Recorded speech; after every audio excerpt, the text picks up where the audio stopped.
Hello friends, first last பார்ட்டில் என்ன நடந்ததுன்னு பார்த்துடலாம்.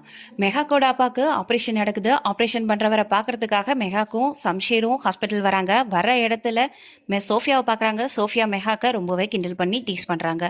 ஃப்ரெண்ட்ஸ் எல்லாரையும் கூப்பிட்டு செல்ஃபி எடுத்துக்கோங்க, இவ தான் செத்து போனேன்னு சொன்னவ ஃப்ராடுன்னெலாம் சொல்லி ரொம்பவே கிண்டல் பண்ணுறாங்க. இதனால சம்ஷேருக்கு கோவம் வருது. மெஹா கிட்ட மன்னிப்பு கேளுன்னு சோஃபியாவை மிரட்டுறாரு. அன்னிதா வந்து என் தங்கச்சி எதுக்காக அவகிட்ட மன்னிப்பு கேட்கணும்னு சண்டை போடுறாங்க. இது வரைக்கும் நம்ம லாஸ்ட் பார்ட்டில் பார்த்துருந்தோம். இன்னைக்கு என்ன நடக்க போகுதுன்னு பார்த்துலாம். Welcome to unlucky girl serial review. இன்னைக்கு சம்ஷீரோட அப்பா இருக்கார் இல்லையா, அவரை பார்க்கறதுக்காக அண்ணியோட அப்பா வராரு. அவங்க ரொம்பவே டார்ச்சர் பண்ணாங்கல்ல, அதனால அவங்க அப்பா வந்திருக்காரு. வந்துட்டு சொல்றாரு, எப்படி இருக்கீங்க, எல்லாமே நல்லா இருக்கும்னு நினைக்கிறேன். என்னோட பொண்ணு வந்து உங்களை பாருன்னு சொன்னா, அதுக்காக தான் வந்தேன் அப்படின்னு சொல்றாங்க. சொல்லுங்க, எந்த விஷயமா வந்தீங்க அப்படின்னு கேட்கும்போது, நீங்க ஏன் இன்னமும் அந்த பொண்ணை வீட்டில் வச்சுக்கிட்டு இருக்கீங்க, அவளை வெளியில துரத்திடலாம்ல, அந்த பொண்ணு இருக்கிறதுனால தானே உங்க வீட்டுக்கு உங்க பேருக்கு எல்லாமே களங்கமா இருக்கு, நீங்க ஏன் கன்சிடர் பண்ணல அப்படின்னு கேட்குறாங்க. அதுக்கு உடனே சம்ஷீரோட அப்பா சொல்றாரு, இது என்னோட விஷயம், நான் பாத்துக்கிறேன்டாரு. எனக்கு தெரியும் இது உங்க பர்சனல் விஷயம் தான், இதுல நான் தலையிடக்கூடாது, இருந்தாலும் என் பொண்ணு இந்த வீட்டோட மருமக இல்லையா, உங்க நேம் பாதிக்கிற மாதிரி என் நேமோ வெளியில பாதிக்கப்படுது, அது ரொம்ப அசிங்கமா இருக்கு, அதுக்காக தான் அப்படின்னு சொல்றாங்க. அதுக்கு உடனே நம்ம சம்ஷீரோட அப்பா சொல்றாரு, இந்த வார்த்தைய நீங்க ஞாபகம் வச்சுக்கோங்க, உங்களோட பேரு உங்ககிட்ட மட்டும் இல்ல என் கையில இருக்கு அப்படின்னு நக்கலா பதில் சொல்றாரு. அதுக்கு உடனே அண்ணியோட அப்பா சொல்றாரு, எனக்கு தெரியும் நீங்க இன்னைக்கே நினைச்சாலும் நான் நாளைக்கு நடுத்தருவில் பிச்சை தான் எடுத்துக்கிட்டு இருக்கணும்னு, ஆனாலும் நான் சொல்ல வேண்டியதை சொல்லிட்டேன், இதுக்கப்புறம் நீங்க பாத்துக்கோங்க, ஏன்னா என் பொண்ணு இந்த பொண்ணு வீட்டுல இருந்தா நான் இந்த வீட்டுல இருக்க மாட்டேன்னு மிரட்டுறா, அதனாலதான் அப்படின்னு சொல்றாங்க. அதுக்கு சம்ஷீர் அப்பா சொல்றாரு, அவ இதுவரைக்கும் உங்க பொண்ணு, இப்ப அவ என்னோட மருமக, அவளுக்கு எதுவும் நடக்காம நான் பாத்துப்பேன், நீங்க கிளம்புங்க அப்படின்னு சொல்றாரு. ஓகே நான் போறேன், ஆனா போறதுக்கு முன்னாடி ஒன்னு சொல்லிட்டு போறேன், ஒரு வால் ரொம்ப பெருசுதான், அதாவது சுவர் ரொம்ப பெருசுதான், ஆனா அந்த சுவர்ல ஒரு சின்ன கிராக் விழுந்துட்டா போதும், மொத்த சுவரையும் ஆட்டி வச்சிரும், ஞாபகத்துல வச்சுக்கோங்க, அப்புறம் தேங்க்ஸ் ஃபார் த டீ அப்படின்னு சொல்லிட்டு கிளம்பிடுறாங்க. அவ்வளவுதான், அப்பா டென்ஷன் ஆயிடுறாரு. அதோட முடிச்சுட்டு நம்ம ஹாஸ்பிட்டல் சீனை காட்டுறாங்க. மெஹாக்கோட அப்பா கான்ஷியஸ்க்கு வந்துட்டாரு, சாப்பிட்டுட்டு இருக்காரு. மெஹாக்கோட அம்மா கிட்ட பேசிட்டு இருக்காரு. மெஹாக்கு எப்படி இருக்கா, நல்லா இருக்காளான்னு கேட்குறாங்க. அவள் நல்லா இருக்கா, சம்ஷீர் அவளை ரொம்ப நல்லா பார்த்துக்கிறான், அவளை ரொம்ப கேர் பண்ணிக்கிறான், எனக்கு ரொம்ப சந்தோஷமா இருக்கு அப்படின்னு சொல்லிட்டு இருக்காங்க. உடனே மெஹாக்கோட அப்பா சொல்றாரு, ஆனா அவங்க அப்பா நம்ம மேல எவ்வளோ ஒரு தப்பான அலிகேஷன் வச்சாரு, இவன் இப்படி நடந்துக்கிறானே அப்படின்னு சொல்லி பேசிட்டு இருக்கும்போதே கேட்குறாரு, ஆமா பணத்துக்கு எப்படி ரெடி பண்ண அப்படின்னு கேட்குறாங்க. பணத்தை வந்து நான் எவ்வளவோ ரெடி பண்ணேன், அண்ணா வந்து காரை வித்துடலான்னு சொன்னாரு, நான் என் ஜுவல்ஸை வித்துலான்னு பார்த்தேன், ஆனா அப்பயுமே பணம் வந்து கொஞ்சம் ஷார்டேஜா இருந்தது, எங்களுக்கு என்ன பண்றதுன்னு தெரியல, அந்நேரத்துக்கு தான் ஹாஸ்பிட்டல்ல இருந்து சொன்னாங்க சம்ஷீர் வந்து பணத்தை கட்டிட்டான்னு அப்படின்னு சொல்றாங்க. இது சம்ஷீரா, அவன்கிட்ட போய் என் காசு வாங்கினேன், அப்புறம் அவங்க அப்பா சொன்னதெல்லாம் உண்மையாயிடாதா அப்படின்னு சொல்லி அவர் ஃபீல் பண்றாரு. இல்ல நீங்க ஒன்றும் கவலைப்படாதீங்க, நம்ம எல்லா பணத்தையும் அவனுக்கு எப்படியாவது கொடுத்து முடிச்சிடலாம், கொஞ்சம் கொஞ்சமா கொடுத்துடலாம், சம்ஷீர் கண்டிப்பா ஏத்துக்குவான் அப்படின்னு சொல்லி சமாதானப்படுத்துறாங்க. ஓகே நீ போதும் போ அப்படின்னு சொல்லி அவங்க அப்பா ரெஸ்ட் எடுக்க ஆரம்பிச்சிடறாரு. இப்ப நம்ம மெஹாக்கோட மாமனார் வீடு இருக்கியா, அதான் சம்ஷீர் வீடு, அதை காட்டுறாங்க. அவங்க அப்பா ரொம்ப கோவமா நின்றுட்டு இருக்காரு, கோவமா நின்று கத்திக்கிட்டு இருக்காரு, அவங்க அம்மா கிட்ட பேசிக்கிட்டு இருக்காரு. எல்லாரும் வந்து எனக்கு அட்வைஸ் பண்ற மாதிரி ஆயிடுச்சு அப்படி இப்படின்னு சொல்றாங்க. உடனே அவங்க அம்மா சொல்றாங்க, நான் தான் உங்ககிட்ட சொல்றேனே, தயவு செஞ்சு புரிஞ்சுக்கோங்க, அந்த பொண்ணால நமக்கு எந்த பிரச்சனையும் இல்லை, நம்ம சம்ஷீர் தான் அந்த பொண்ணை வலுக்கட்டாயமா கல்யாணம் பண்ணிக்கான், இவ்வளவும் தெரிஞ்சு நம்ம அந்த பொண்ணை சொல்றது தப்பு அப்படின்னு சொல்றாங்க.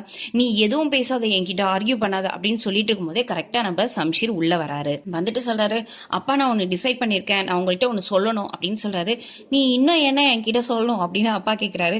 இல்லப்பா எங்களுக்கு வந்து வெட்டிங் ஆயிடுச்சு அப்படின்னு சொல்லி எல்லார்கிட்டையும் அனௌன்ஸ் பண்ணோம், ஸோ நான் ஒரு வெட்டிங் ரிசப்ஷன் வந்து வைக்கலான் இருக்கேன், எல்லாரும் வந்து என்கிட்ட எங்களை பத்தி கேட்கறது எனக்கு பிடிக்கல அப்படின்னு சொல்றாரு. உடனே அவர் சொல்றாரு, இப்போதைக்கு வெட்டிங் ரிசப்ஷன்லாம் வைக்க முடியாது, வேணா நீ அந்த பொண்ணை வெளியில அனுப்பிடு அவ்வளவுதான் அப்படின்னு சொல்றாரு. உடனே சம்ஷீருக்கு கோவம் வருது. சம்ஷீர் சொல்றாரு, அப்ப நீங்க மெஹா கிட்ட மட்டும் இல்ல மெஹாக்கோட அப்பா கிட்டயும் நீங்க தப்பா தான் பேசியிருக்கீங்க அப்படின்னு சொல்றாரு. உடனே அவங்க அப்பா சொல்றாரு, ஆமா தப்பா தான் பேசுனேன், அதுக்கு என்ன இப்ப அந்த பொண்ணை வெளியில அனுப்பிடு அப்படின்னு அகைன் சொல்றாரு. அது உடனே அப்ப நீங்க என்கிட்ட போய் சொல்லிட்டீங்களா அப்படின்னு சம்ஷீர் கேட்கிறாரு. நான் உங்ககிட்ட பொய்யெல்லாம் சொல்ல, உண்மையை தான் சொல்றேன், அந்த பொண்ணை வெளியில அனுப்பிடு அப்படின்னு சொல்லிட்டு போறாரு. உடனே அவங்க அம்மா, நான் உனக்கு எத்தனை தடவை சொல்றேன் அப்பா கிட்ட இதை மாதிரி ஆர்கியூ பண்ணாதன்னு, நீ ஏன் கேட்க மாட்ற அப்படின்னு சொல்றாங்க. உடனே நம்ம சம்ஷீர் சொல்றாரு, எனக்கு இதெல்லாம் தேவையில்லை, எனக்கு ரிசப்ஷன் நடக்கணும், அவ்வளோதான், நான் நடத்துவேன் அப்படின்னு சொல்லிட்டு அந்த இடத்த விட்டு போயிடுறாரு. இப்போ மெஹாக்கோட தங்கச்சியை காட்டுறாங்க. மெஹா தங்கச்சி ஏதோ ஃபோனில் பார்த்துட்டு இருக்காங்க. அப்போ நம்ம கோல பையன் வரான். என்ன பார்த்துட்டு இருக்க அப்படின்னு கேட்கும்போது, அக்காவோட வீடியோ தான், இப்போ எல்லாரும் அக்காவை ஃப்ராடுன்னு சொல்லிட்டு இருக்காங்க உயிரோட இருக்கான்றதுனால அப்படின்னு சொல்கிறாங்க. நான் கூட சில சமயங்களில் நினைக்கிறேன், நான் சுட்டதில் அந்த சம்சயம் செத்தே போயிருக்கலாம், அட்லீஸ்ட் உங்கள் அக்கா லைஃப் அது நல்லா இருந்திருக்கும் அப்படின்னு அந்த கோல பையன் சொல்கிறான். அதுக்கு உடனே தங்கச்சி சொல்கிறா, ஏன் அப்படி சொல்கிறீங்க, அவர் நல்லா பார்த்துக்கிறாரு, அவர் எவ்வளோ பெரிய பணக்காரன், இவ தான் இப்படி இருக்கா, இதுவே நானா இருந்தேன்னா இவ்வளோ பெரிய லைஃப் வந்துச்சுன்னா கண்டிப்பாக ஏற்றிட்டு போயிட்டே இருப்பேன் அப்படின்னு சொல்கிறான். அந்த கோல பையனுக்கு ஒரு மாதிரி இருக்குது. உடனே அவன், ஓகே நான் வெளியில் வெயிட் பண்ணுறேன், நீ வா அப்பாவை பார்க்க போகலாம் அப்படின்னு சொல்லிட்டு அவன் வெளியில் போயிடுறான். இப்போ நம்ம சம்ஷீரை காட்டுறாங்க.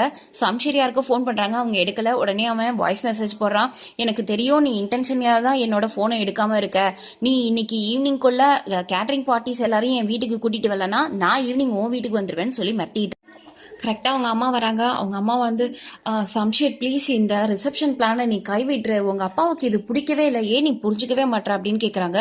உடனே அவர் சொல்கிறார், அம்மா நீங்கள் ஏன் என்னை புரிஞ்சிக்கவே மாட்டீங்க, நான் என்னைக்கு மெஹாக்கா ஃபஸ்ட் டைம்லேருந்து பார்த்தனோ அன்னையிலேருந்து இன்னைக்கு வரைக்கும் என்னோட லைஃப் நார்மலாகவே இல்லை, ஒரு மாதிரியாக போயிட்டுருக்கு, எனக்கு வந்து ரிசப்ஷன் நடக்கணுமா, ப்ளீஸ் நீங்கள் புரிஞ்சுக்கோங்க, நீங்கள் அப்பா கிட்ட பேசுங்க அப்படின்னு சொல்கிறாங்க. உடனே அவங்க அம்மா ஃபீல் பண்ணி, நீ இந்த மாதிரி கஷ்டப்படுறதை என்னால் பார்க்க முடியல, உன்னால இந்த மொத்த குடும்பமுமே கஷ்டப்படுது, நீ ஏன் புரிஞ்சுக்க மாட்டேற சம்ஷீர் அப்படின்னு கேட்குறாங்க.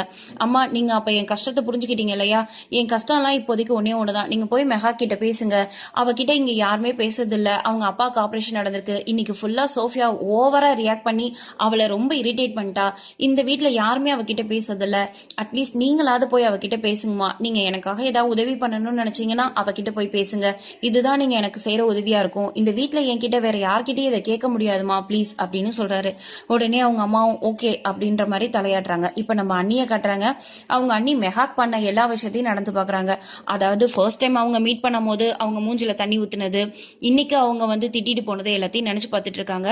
அப்படியே அவங்க அப்பாவையும் நினைச்சு பாக்குறாங்க. அவங்க அப்பா கிட்ட போய் கேக்குறாங்க, அப்பா நீங்க மாமாவை பார்த்துட்டீங்களா, என்ன சொன்னாரு அப்படின்னு கேக்குறாங்க. அப்ப அவங்க அப்பா சொல்றாரு, நீ கொஞ்சம் அமைதியா இரு, எல்லா விஷயத்துக்கும் பறக்காத, அந்த பொண்ணு கண்டிப்பா வெளியில போயிடுவா, ஆனா அதுக்கு கொஞ்சம் டைம் ஆகும், நீ பொறுமையா தான் இருக்கணும் அப்படின்னு சொல்றாரு. அதுக்கு அண்ணி வந்து, நான் ஏன் பொறுமையா இருக்கணும், என்னாலாம் அவளோட வீட்டுல இருக்க முடியாது, நான் வெளியில வந்துருவேன், நான் வீட்டுக்கு வரேன் அப்படின்னு சொல்றா. அதுக்கு அவங்க அப்பா சொல்றாரு, நீ கொஞ்சம் பொறுமையா தான் இருந்தாகணும், இந்த வீட்டுல தான் நீ இருக்கணும், உங்க மாமா கிட்ட பேசிட்ட, நீ புரிஞ்சுக்க அப்படின்னு சொல்றாரு. உடனே அன்னிக்கு கோவம் வந்துடுது. அண்ணி உடனே கேட்கறா, அப்ப நான் முக்கியமா உங்க பிசினஸ் தான் முக்கியமான்னு கேட்டா நீங்க பிசினஸ் தான் சொல்வீங்க போல இருக்கே அப்படின்னு சொல்றா.